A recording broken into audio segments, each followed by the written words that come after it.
mga kabaro, tutulungan ko kayo kung paano gumawa ng isang pulley nut. Ito po yon. Gawa tayo ng loop.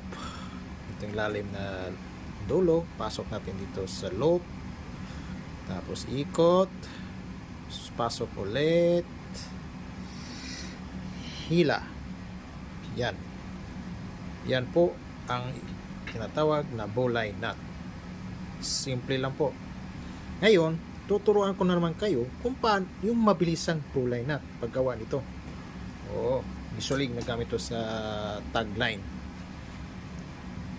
Loop, tapos kunin nyo na sa ilalim na dulo, tapos pasok naman nyo sa itaas na dulo, tapos hihilahin po natin yan. Yan.